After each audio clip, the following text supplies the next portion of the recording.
Halo guys, balik lagi di YouTube Drone. Bagaimana kabar kalian? Semoga baik-baik saja dan sehat selalu. Seperti pada judul video, setelah Mimin biasanya membahas Hunter x Hunter yang super rumit dan jelimet. Untuk kali ini dan seterusnya, Mimin bakal membahas anime yang nggak kalah jelimet juga, yaitu Jujutsu Kaisen.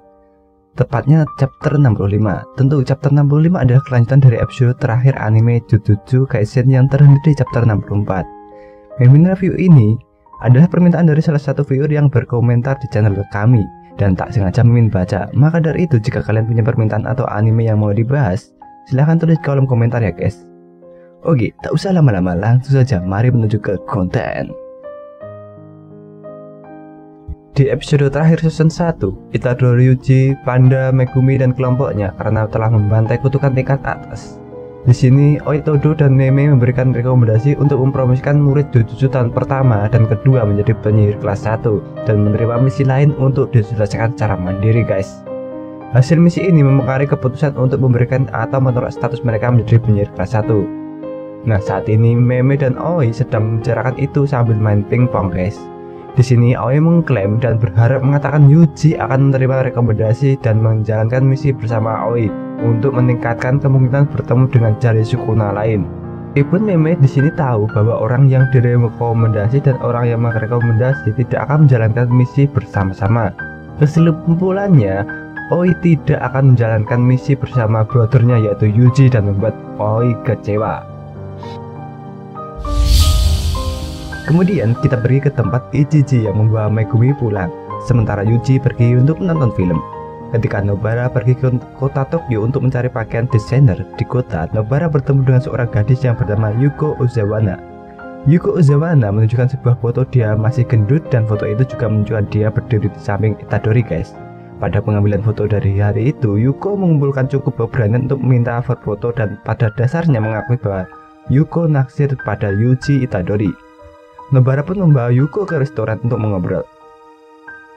Dan di restoran tersebut ada juga Fushiguro. Nah, Yuko mengungkapkan kekagumannya terhadap Itadori kepada Nobara, di mana Yuji pernah bilang menganggap bahwa dia di masa lalunya saat SMA. Yuko ingat pertama mendengar Itadori berbicara dengan teman sekelasnya tentang bagaimana gadis yang paling dia sukai adalah Yuko tersebut. Meskipun dia dulu dianggap gemuk, tapi saat Itadori tiba di restoran, Yuko tidak bisa mengungkapkan dan pamit pergi setelah bertemu dengan Itadori tanpa mengungkapkan perasaannya kepada Itadori. Oke, chapter 64 selesai sampai di sini guys. Atau Mimin menyebutnya chapter 65 bagian pertama karena jalan ceritanya pendek, tapi aslinya adalah chapter 64. Dan mari kita lanjut ke chapter 65. Kita akan menuju ke masa lalu, tepatnya saat Gojo Satoru masih jadi murid SMA Jujutsu. Nah, satu dekade yang lalu ketika Satoru dan Suguru Geto sama-sama kelas 2 SMA Jujutsu, Panda tempat berubah ke rumah terkutuk salah satu di kota Hamatsu. Penyihir kelas 1 Meme dan Utahime menyelidiki rumah tersebut dan terjebak dalam penghalang tumpang tindih dengan ruang rumah tersebut, sehingga menciptakan sebuah lorong yang tidak ada ujungnya guys. Akhirnya Utahime memutuskan untuk berpisah dan bergerak dengan acak agar bisa lolos dari penghalang rumah tersebut dan bisa keluar untuk menyerang guys. Namun sebelum mereka menjalankan rencana tersebut, rumah itu tiba-tiba hancur meledak guys.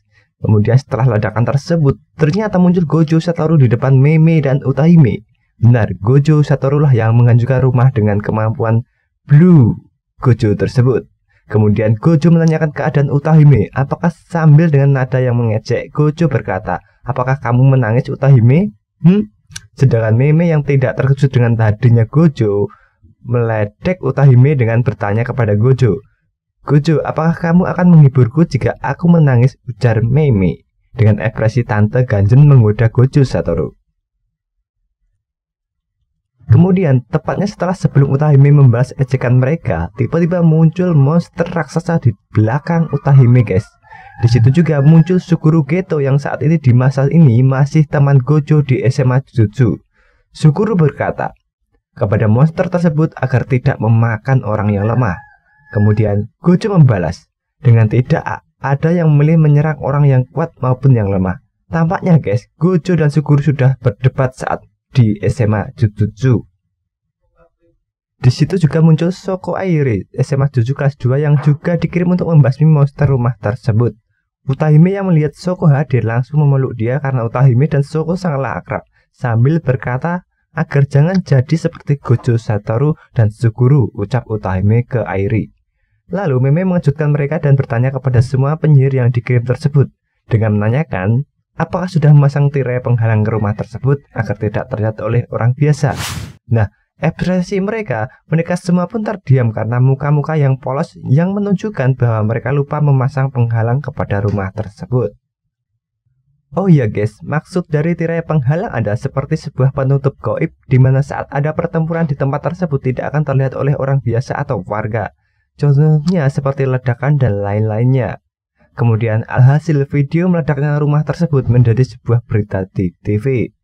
Lalu setelah itu akhirnya Gojo, Suguru, dan Airi ditanyai oleh Masamichi Yaga, yaitu bisa dibilang dari guru mereka. Suguru dan Airi yang merasa bahwa ini adalah ulah Gojo yang menghancurkan rumah tersebut. Gojo mengklaim bahwa memasang penghalang tidak ada gunanya karena orang biasa tidak bisa melihat kutukan maupun kemampuan penyihir.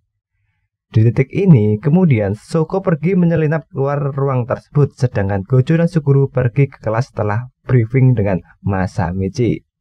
Kemudian setelah mereka masuk kelas, terdapat pembicaraan debat kusir antara Gojo, Suguru, dan Shoko yang isinya: pertama, Gojo berpendapat bahwa tidak penting memasang penghalang karena warga biasa tidak bisa melihat. Kedua, Suguru percaya Jujutsu ada untuk melindungi orang yang bukan penyihir. Namun Gojo membenci prinsip tersebut. Nah, kemudian pertengkaran mereka mulai memanas antara Gojo dan Suguru gitu. Melihat mereka bertengkar, Shoko diam-diam melarikan diri dari ruang kelas tersebut. Namun saat mau bersiap-siap memanas pertengkaran mereka, Masamichi kembali ke kelas dan menyuruh mereka berdua menjalankan misi bersama-sama dari Master Tengen. Oh ya guys, Master Tengen biasanya dibilang adalah orang yang sangat berpengaruh ke dunia Jujutsu. Nah, misi tersebut adalah pengawalan seorang gadis yang diberikan julukan yaitu Jujutsu Star Plasma Faceliada ke tempat Master Tengen dan menghapusnya. Nah, di akhir video ini Mimin bakal ngasih pengumuman untuk kalian. Nah, untuk menunggu Hunter x Hunter manganya berjalan lagi, Mimin bakalan membahas Jujutsu Kaisen. Karena lama sekali kita menunggu Hunter x Hunter manganya yang tak kunjung ada pencerahan dari kelanjutan dari penulis Togashi Sensei, maka dari itu tetap stay di Jujutsu Kaisen dulu ya guys. Untuk kalian, silahkan langganan untuk mengikuti jalan cerita dari channel ini. Oke. Cukup sekian review dari Mimin, sampai jumpa di video kita selanjutnya guys.